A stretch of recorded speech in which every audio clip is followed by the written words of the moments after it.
So on every 4-man crew, there's a Leonardo, Donatello, Raphael, and Michelangelo. Yeah, there's at least one party dude. You gotta have one big fat party guy. Yo ho ho and a barrel of fun. Hey. Oh, God, I hate. So it's this big empty like sandbox full of all this stuff, but there's also the other problem, which is there's kind of not enough stuff right yet. Yeah, you can do like 4 or 5 things in this game. And either you really like doing those things or you are like pure SOL. And that all feeds into get the cash to trick out your stuff. Right, it's this entire big loop. It's very grindy too. Like to get a hat, it's like 13,000 gold. They're very nice hats. They're wonderful hats. I want one. I think you would look great in one, but it's this big treadmill right now where if you're not interested in that progression path, which really doesn't really have a lot going on for it, then I think you're probably going to get burned out of this game very quickly. Are there going to be different kinds of ships so you can have larger crews? Are there going to be different kinds of activities? Is there going to be anything other than skeletons for me to deal with? Skeletons are great. They blow up real good and they make a real good sound Nice when you and crunch crunchy. them. Different ships is something that while I was playing the game for the first time for a period of several hours, I just presumed there were like 20 different types of ship you could get. So when I found out that there's literally 2, I was like, oh, that's kind of weird. There's so much brilliance in the game. For example, I'm playing the game for the first 5 minutes and I'm controlling, I'm steering the wheel. You're juggling. Right?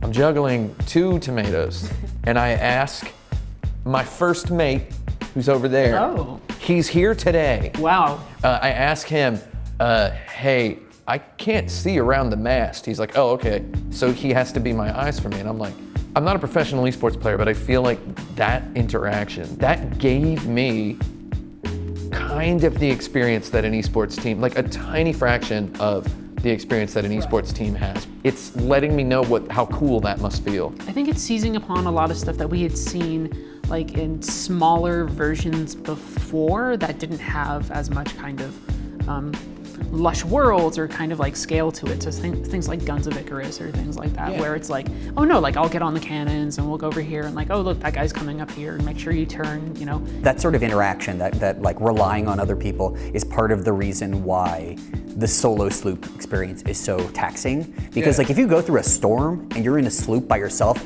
it is a nightmare. It's a really cool nightmare because you're doing everything. You're steering the ship, you're trimming the sails, you're boarding up the actual holes in the wall. But like so much of the experience of evolving as a crew is like understanding what you have to do and what your role has to be. This is me being really, really selfish, but like I really will endure almost any game for an extended period of time if the sky and the sunsets and in this case the ocean, the water, It's a good ocean. looks real good. It's good stuff. The Witcher was like most of my time in The Witcher was great. A lot of it was me just looking at Yelling at the grass. for looking good, yelling at the sky for looking like a painting. watching the trees do the little bendy tree thing. Screaming at trees, yelling at grass. We've all been there. And I guess that's like one of the things that kind of stresses why it feels so kind of almost tragic that this game is coming out and people are probably going to burn out on it so quick, is because the world that is actually there is really gorgeous and pretty awesome. For some people, they're going to be like, what the heck? Or like, why play this when I can? And this isn't a knock on Fortnite, because Fortnite's pretty rad, but like, why play Sea of Thieves and just sail around when I can like actually play a game where like I win? Or like, so we were saying, you know, this game can generate player stories, but at the end of the day, there is that aimlessness to it, which I guess makes sense for what the game is, but also like in terms of what probably a lot of people are expecting when they're playing this game might not satisfy them. The aimlessness is like 75% of the romanticism, I believe, in a game like this. It's a big chat room on the ocean. What I've noticed is I don't think there's enough stuff for you to get and feel good about early. Usually with like a crappy mobile game or whatever, they're gonna throw you some stuff. But in this, it's like, you want a gun? You know, you can get this gun that looks cool for 18,000 gold or whatever. It's like, you don't get enough cool stuff like soon enough to have any pride in your vehicle or your outfit. It's weird. And it's lawless. I mean, we get into this discussion of like, is it okay to be a dick in there? But there's like literally no incentivization system. And the question is, do you want to enforce a code manually on players? Do you want it to be something where they have to abide by an in-game UI? Or do you want that to be sort of emergent role-playing behavior that they kind of like go in and figure it out? I thought, oh, the way I'm bugging these guys is kind of making me remember Ultima Online. Like, why am I shooting at this boat? Why am I role-playing this boat? It's like Everest. Yeah. It's there. I'm shooting at this boat because I've got a boat with guns on it. It feels like an old PC game, which is cool.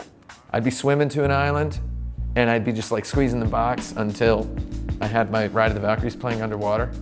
Speaking of which, the music underwater. You can do all sorts of stuff underwater. It sounds like it's underwater. Sounds like it's underwater. You can shoot pistols underwater. Rare invented the "it sounds like it's underwater" effect. You know what I've never tried to do is what's deep beneath the ocean? What lies beneath the waves? There's a kraken. Oh no. It's massive and terrifying and eats you. That kraken sucks. It's very big. So the kraken is like one of the few kind of like really emergent things that can happen to you on the ocean that doesn't involve other players, and it just shows up at the worst times. Also, I would be remiss if I did not mention that the Xbox experience on PC at least is suboptimal. I haven't played this on console, but like I have to imagine it's much easier to just invite your friends on a gosh darn Xbox One. Yeah, no, it's bad. It's a lot of the basic like functionality of that system is bad. It's just not there. And like we were like, oh, they're like, oh, we invited you. I was like, where is it? And they're like, in your notifications tab. And I felt gross. It's a really bad UI. Have you updated Skype recently? What would be great in this game? What is the future? Can you imagine having a Discord with like 20 of your friends? That would get messy quickly. And then getting in like 5 galleons, and then somehow coordinating. Some sort of fleet. Yeah, I need to sail on blue. Trim the sail on blue, or whatever. Yes, I mean, and then you're just yeah. going around blasting people. Could it turn into some kind of weirder esports? I want ways to incentivize like good behavior from players, because I don't think that punishing bad behavior is usually the way to actually make your game better. That being said, I do think there are probably options for punishing players. So like if people are griefing a lot, let me put a bounty on them. Let me be like, I will give you 200 gold.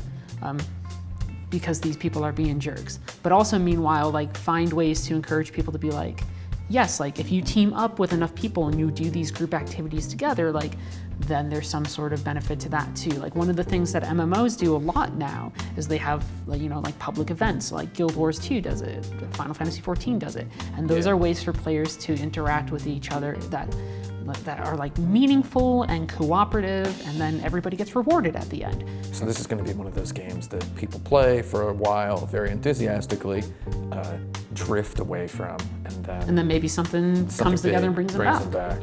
I really do hope they do it. I think people are really nervous about it and really hoping, because it is, the possibility is so there. Like you can just see, like it's making, you can see what it is, and then you can also see what it will be if in an ideal world very easily, and it's just right there to grab. They're receptive to players in the sense that, they said, hey, one thing that we're going to implement right away is that we're going to do it so that when you die, depending on how stupid your death was or whatever, we will make you actually have to pay the undead ferrymen to come back. And players were like, that's absurd. And to their credit, like Rare said, like, we're not going to do that. So they are willing to listen.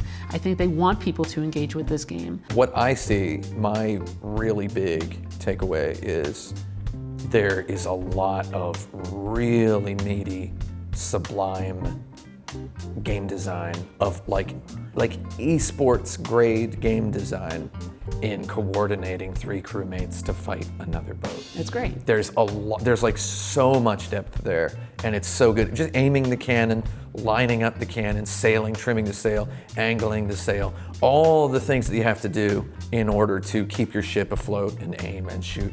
It's like there's genuinely like a dynamite esports worth of game design there, and clearly they expect people to just have a good sandboxy time with that, but it's like put a little bit more structure in there and you could have like one of the best Could be really things good. ever made. Could be something really special. I mean, I'm still gonna play it and like it. No, yeah, I'm gonna probably steal a bunch of people's shit tonight. Somewhere in the world, there's just 4 bro dudes, hanging out on the deck of their ship, and one's like, trim the sail, man. Yeah, okay. I'm going to the baseball game on Friday. And then one guy goes, oh, look at that sunset, dude. Oh yeah. Oh man, that looks nice. Yeah, dude. You can just imagine that. It's like, What do you think seagulls dream of when they're flying? yeah, exactly. It's good stuff.